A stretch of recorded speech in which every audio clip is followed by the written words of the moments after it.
नमस्कार मित्रांनो, good morning सगळ्यांना. तर बघू शकताय आपले इंजिनियर. मी मंगेशच्या गाडीमध्ये उद्योग करत होतो काल, आता तो माझ्या गाडीत उद्योग करतो. ते बघा आहे का, ही मंगेश भाऊची गाडी, ही निलेश भाऊंची गाडी, ही आपली 1934 सागर इंडस्ट्रियल इस्टेट बिल्डिंग 2B. त्या मंगेश भाऊचं वर्कशॉप आहे जिथं त्याचं बऱ्यापैकी काम चालतं. त्या बघा समोरच. आणि आता इथून निघायचं. सकाळचे 6:30 वाजलेत. मस्त अशी झोप झाली. रात्री जेवण वगैरे जेवलो. इथं समोर एक हॉटेल होतं, तिथं लेट पोचलो होतो, त्यामुळं ब्लॉगची सुरुवात लेटच करतोय. आता इथून डायरेक्टली आपल्याला नावाशेवाला जायचं आहे, खाली करायला. लोकेशन तर भेटलंय, झोप पण झाली. आणि आमचे इंजिनियर आता काम पण करतात. हे बघा,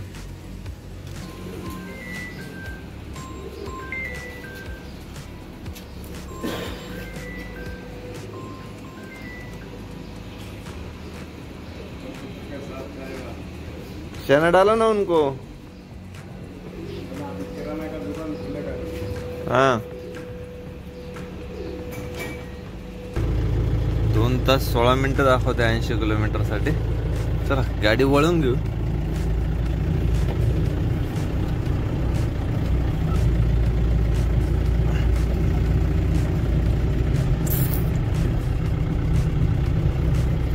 आणि निघू डायरेक्ट आता.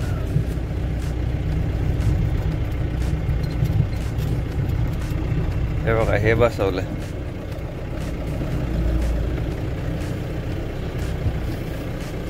दांडगा.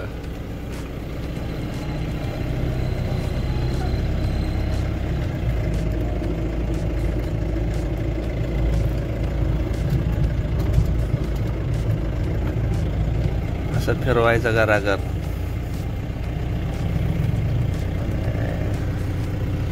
मंगेश शेट आले वळवायला. कसं घराघर बिनतंय पांघर आहे का.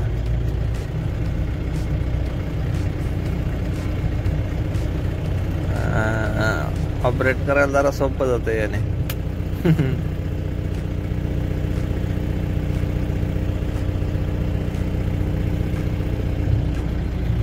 चल निघूया. मस्त अशी कबुतरा. आणि ही वसई.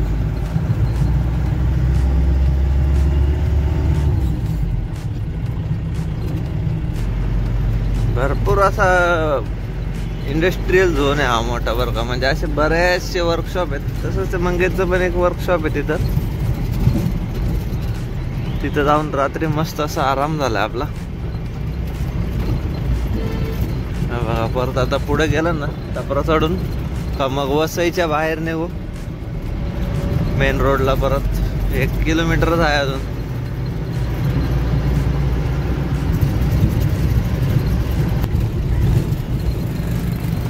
समोरच ब्रिज आहे आणि मस्त असं सूर्योदय बघा.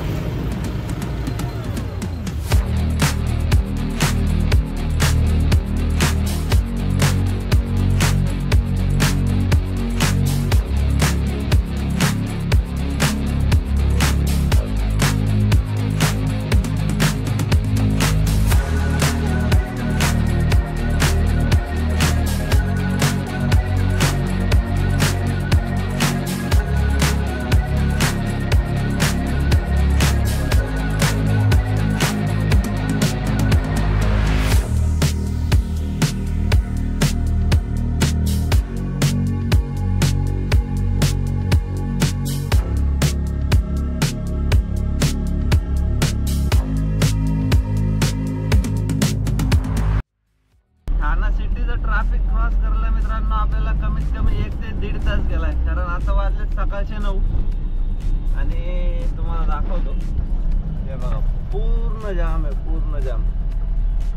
7 वाजता आपण निघालो होतो आणि 9 वाजलेत. ते वसईवरतून तिथे यायला तर अर्धा तास लागला. पण घोडबंदर पासून पुढे ठाणा क्रॉस करत पर्यंत कम्प्लीट 1.5 तास गेलाय. बघून त्या कारवाल्याला मागाय नाही, त्या टेम्पोवाल्याने उगाच हॉर्न वाजवतोय. आणि तो गेला विचारायला मारलं त्याने त्याला.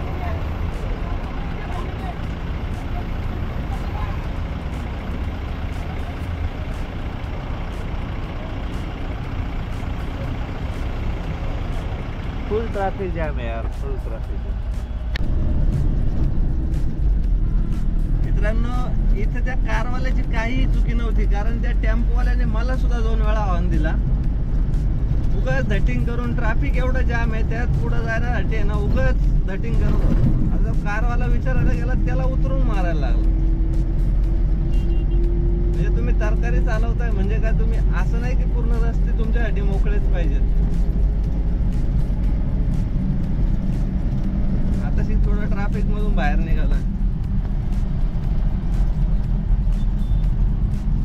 काय नाही, प्रत्येकाला जायची घाई असते, पण तुम्हालाही समजून घेणं पण तेवढं गरजेचं आहे. साईडला दिसत असेल भरपूर मोठं असं इम्पोर्ट एक्सपोर्ट यार्ड बघा, पूर्ण कंटेनर, पूर्ण टोटल कंटेनर आहे का. बघा JNPT, Uran, Nhava Sheva, total import export. तर मित्रांनो आपलं अंतर राहिले फक्त 9 किलोमीटर. समोर महाराजांचा खूप मोठा असं स्मारक आहे बघा. छत्रपती शिवाजी महाराज की जय.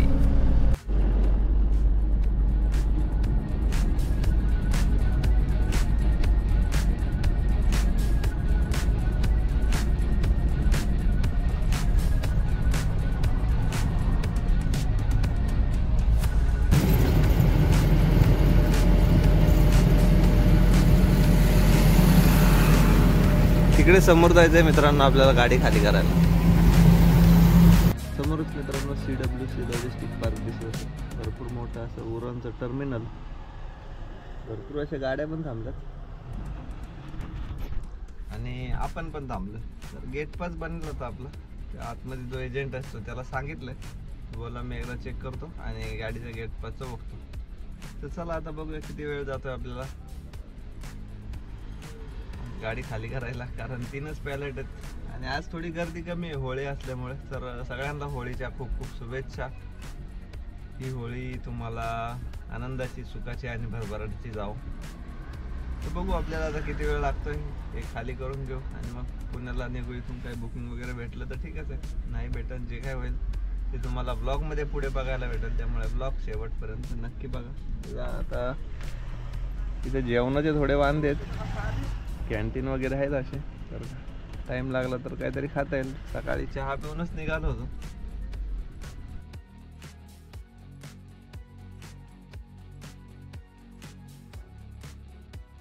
झाली आहे मित्रांनो आपली गाडी खाली.